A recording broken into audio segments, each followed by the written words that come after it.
talked about a lot of problems in cricket gaming. We've discussed why the genre feels stuck, why major publishers like EA walked away, and why career mode doesn't feel as magical as it once did. But after making all those videos, I realized something. It's easy to talk about what's broken. It's much harder to explain what great actually looks like. So today, I don't want to talk about bugs. I don't want to talk about patch notes, microtransactions, or corporate decisions. I want to talk about the future, because despite everything we've discussed, I genuinely don't believe cricket gaming is doomed.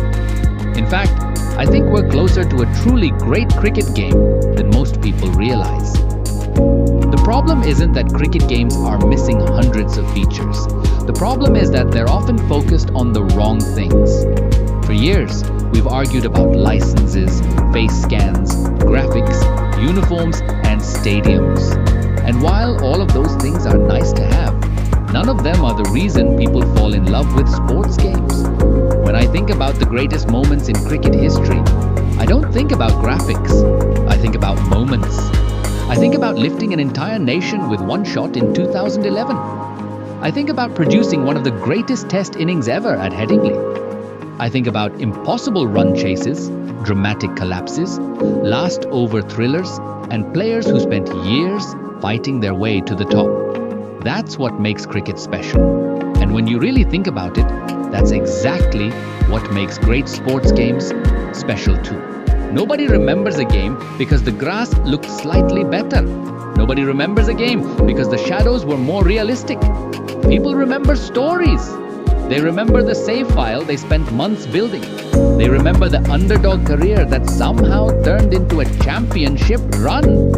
They remember the player they created, who went from an unknown youngster to a national hero. Those are the memories that stay with us long after we've stopped playing. A great cricket game shouldn't just simulate cricket. It should simulate what it feels like to be a cricketer. Imagine walking out to bat on your debut and actually feeling the pressure of the occasion. Imagine crowds that react differently depending on the situation of the match. Imagine commentary that remembers your journey, references your recent performances, and treats your career like a real story. Imagine a career mode where your decisions have consequences and every season feels different from the last. I want smarter opponents that adapt to the way I play. I want captains that set traps and change plans instead of repeating the same fields over and over again. But more than anything, I want cricket games to bring back emotion. I want a century to feel special again.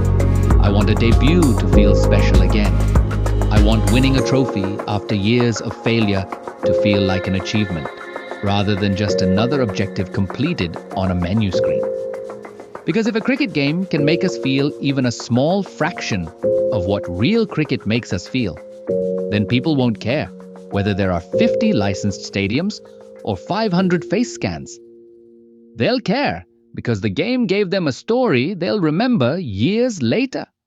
And the exciting part is that none of this is impossible. The technology already exists. The challenge isn't technology. The challenge is priorities. Developers need to stop asking, what looks good in a trailer? And start asking, what will players remember 5 years from now? That's why I still believe the future of cricket gaming can be great. Not because a giant publisher is going to ride in and save the genre. Not because one magical update will fix everything overnight. But because the blueprint already exists. Every cricket fan already knows what cricket feels like. We know the tension. We know the pressure. We know the drama. The challenge is building a game that understands those emotions and turns them into an experience players can live through. So that's my vision for the future of cricket gaming. Now I want to hear yours. If you could add one feature to the ultimate cricket game, what would it be? What is the one system, idea, or innovation that would finally make cricket gaming feel complete? Let me know in the comments, and I'll see you in the next one. Over the last